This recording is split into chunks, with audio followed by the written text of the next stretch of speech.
Պուրիտանները, ամենօրյա ընթերցանություն, Ջոն Ֆլավել, օր մայիսի 2։ Դու տիրապետում ես ծովի զորության վրա, երբ որ բարձրանում են նրա կոհակները, դու խոնարեցնում ես նրանց։ Սաղմոս 89:9 խոսք։ Ով որքան հափշտակիչ ու անասելի քաղցր տեսարան պիտի լինի, մի ակնթարթում տեսնել նախախնամության ամբողջ ծրագիրը և յուրաքանչյուր առանձին գործի ճշմարիտ տեղն ու նշանակությունը, որոնք այս աշխարհում մենք չկարողացանք այդպես էլ հասկանալ։ Այն, ինչ Քրիստոս ասաց Պետրոսին, նույնքան կիրառելի է այն նախախնամությունների նկատմամբ, որոնց մեջ այժմ գտնվում ենք, որքան այն հատուկ դեպքի համար էր։ Ինչ որ ես անում եմ, դու հիմա չես իմանում, բայց սրանից հետո կիմանաս։ Հովհաննես 13:7 խոսք։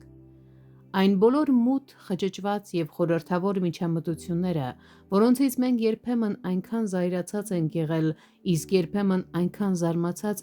որոնք մենք չենք կարողացել հաշտեցնել ոչ խոստումների, ոչ էլ միմյանց հետ, և որոնք մենք այնքան անարդարացիորեն դատապարտել ենք և դառնորեն ողբացել, կարծելով թե դրանք մեր երջանկության դեմ են եղել, այն ժամանակ պիտի տեսնենք, որ մեզ համար եղել են այն, ինչ անապատի դժվար ճանապարհը եղավ Իսրայելի համար,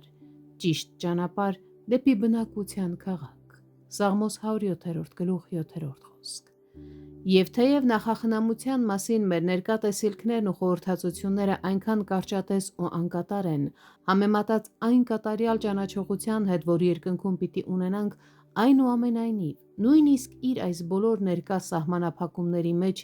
այն ունի այնպիսի գերազանցություն ու քաղցրություն, որ կարող եմ այն կոչել փոքրիկ երկինք, կամ ինչպես Հակոբն իր Բեթելը կոչեց, երկնքի դուռ։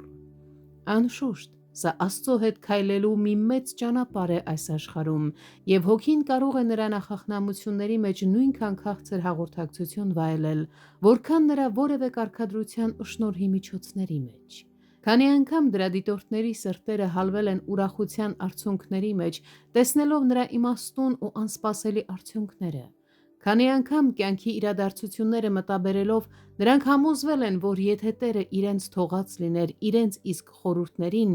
ապա իրենք շատ անգամներ կդառնային իրենց իսկ հալածիչները,